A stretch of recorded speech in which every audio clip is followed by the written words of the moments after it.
Baik, assalamualaikum warahmatullahi wabarakatuh. Berjumpa kembali dengan saya di mata kuliah Inovasi Pembelajaran. Pada kesempatan kali ini saya akan menyampaikan tentang pembelajaran yang efektif. Ini menjadi sangat penting bagi kita untuk kemudian bagaimana membuat melaksanakan atau mencari sebuah inovasi dalam sebuah proses pembelajaran dengan mengetahui bahwa bagaimana pembelajaran itu bisa efektif. Nanti kita akan bisa menemukan bahwa bagaimana cara kita untuk berinovasi supaya pembelajaran kita itu bisa efektif sesuai dengan tujuan yang akan diinginkan dalam sebuah proses pembelajaran itu. Yang pertama yang perlu kita pahami bersama adalah prinsip. Jadi prinsip pembelajaran efektif itu ada beberapa hal, ada 5 hal yang ini bukan menjadi intinya atau jadi posisinya ini sama. Yang pertama adalah sesuai dengan kebutuhan. Oke, kita lihat. Nah, belajar itu akan efektif jika peserta didik itu merasa membutuhkan pengetahuan dan keterampilan ketika mereka itu mengerjakan tugas. Jadi mereka merasa bahwa ini saya sangat membutuhkan pengetahuan ini. Nah, ini nanti hubungannya dengan motivasi. Yang di slide berikutnya itu. Kemudian ada integrasi. Nah, belajar itu akan efektif jika siswa itu mengintegrasikan pengetahuan dan keterampilan yang diperolehnya dalam kehidupan sehari-hari. Misalkan siswa itu diajari tentang bagaimana cara berwudu. Nah, tiap hari kan mereka diajak sama orang tua mereka untuk sholat ke masjid misalkan. Nah, setiap hari kan sebelum sholat kan mereka harus wudu dulu. Nah, dengan kebiasaan keseharian mereka itu, maka pembelajaran akan semakin efektif. Selanjutnya adalah aplikasi. Nah, belajar akan efektif jika peserta didik itu mampu mempraktekkan, mengaplikasikan pengetahuannya, seperti ketika kita mengajari wudhu tadi yang sudah saya jelaskan. Kemudian berikutnya berkaitan dengan aktivasi. Nah, belajar akan efektif jika peserta didik itu, siswa kita itu mengaktifkan pengetahuan sebelumnya.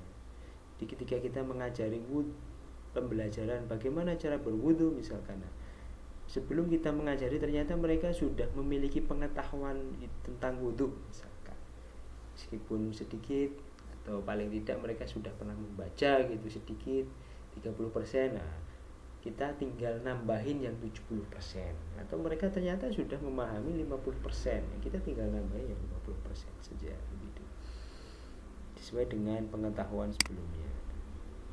Yang berikutnya adalah demonstrasi. Nah, belajar akan efektif jika peserta didik itu melihat demonstrasi, melihat secara langsung.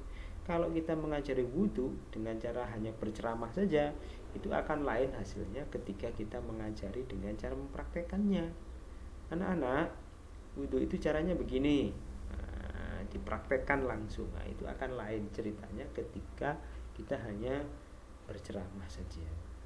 Oke, berikutnya yang perlu saya sampaikan adalah tentang motivasi.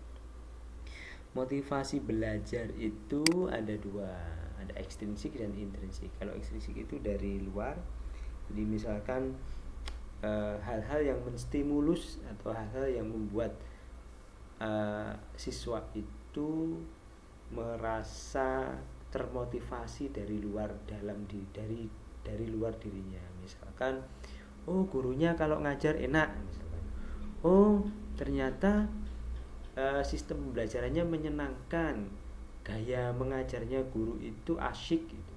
Banyak diajak main misalkan, bermain sambil belajar misalkan, atau materinya temanya tentang sesuatu hal yang menarik dan lain sebagainya. Banyak hal, artinya motivasi yang berasal dari luar. Nah, Bisa juga dengan, kalau saya tidak mengikuti pembelajaran ini, saya takut tidak lulus misalnya. Nah, itu salah satu juga contoh motivasi belajar yang berasal dari luar. Nah, dari kebiasaan-kebiasaan itu terbiasa awalnya termotivasi dari hal-hal yang dari luarnya, kemudian muncullah motivasi intrinsik dalam diri siswa itu juga gitu. Karena biasa, kemudian akhirnya ya sudah, akhirnya sangat menyukai sebuah mata pelajaran yang sedang dia ajari, yang dia pelajari. Akhirnya muncullah motivasi dalam dirinya itu sendiri, dalam dirinya masing-masing itu.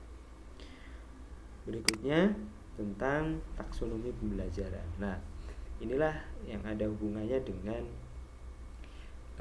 bagaimana berpikir level tinggi dan level rendah.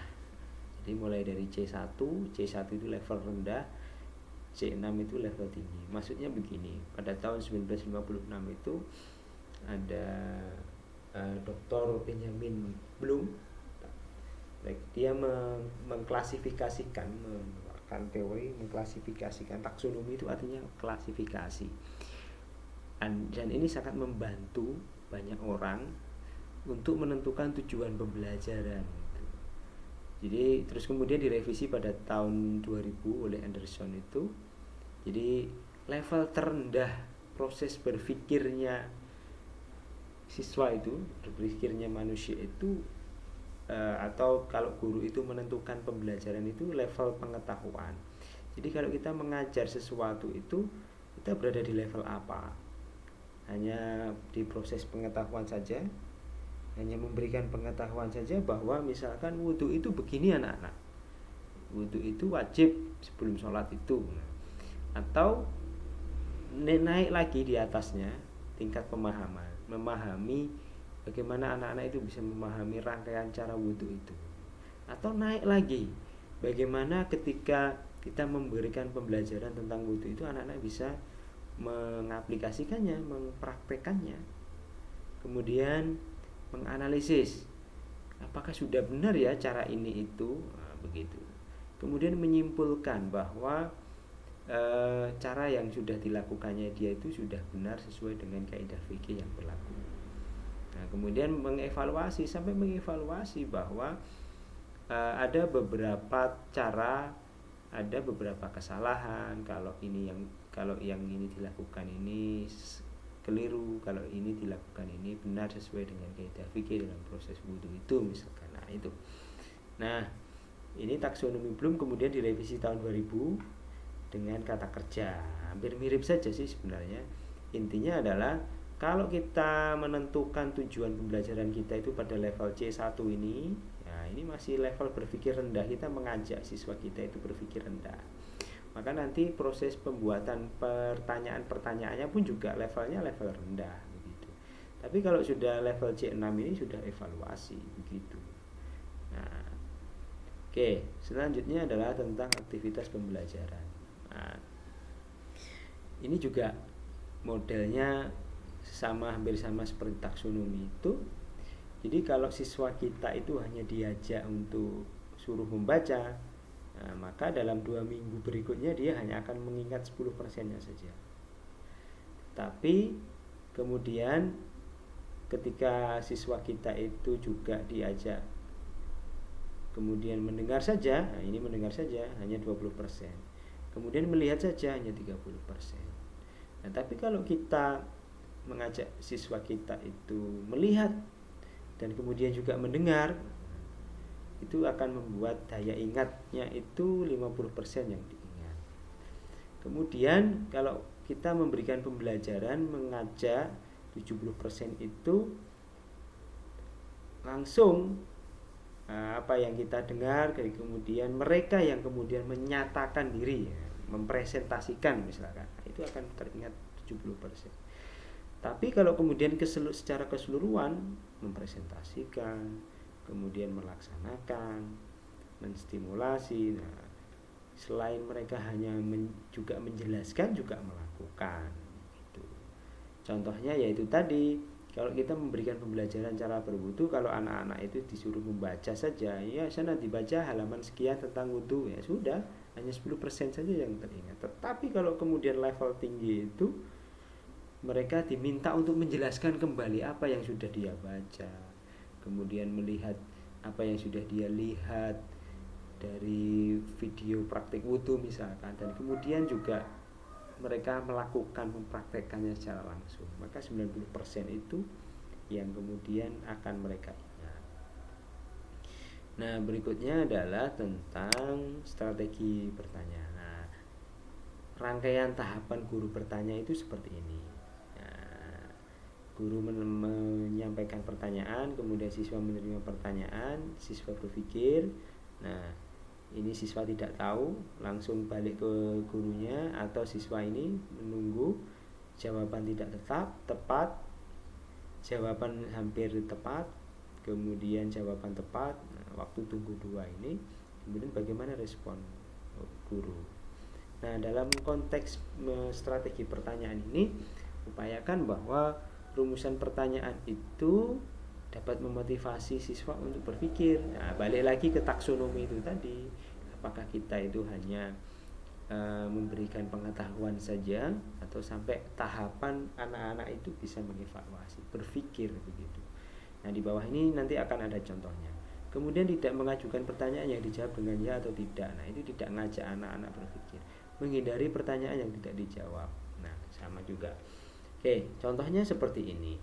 Nah, rumusan pertanyaannya sebaiknya adalah merupakan kalimat tanya yang dimulai dari bagaimana, apa, kenapa, dan seterusnya. Bukan pertanyaan ceritakan, jelaskan, dan seterusnya itu. Pertanyaan terbuka, misal, kenapa terjadi perbedaan ulama dalam memahami fikih? Nah, mereka dengan dikasih pertanyaan begini, anak-anak akan berpikir.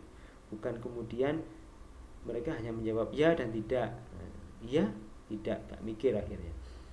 Pertanyaan dalam satu waktu. Nah, bagaimana proses dimulainya pembukuan Al-Quran setelah Nabi wafat? Nah, mereka akan berpikir, bagaimana ya?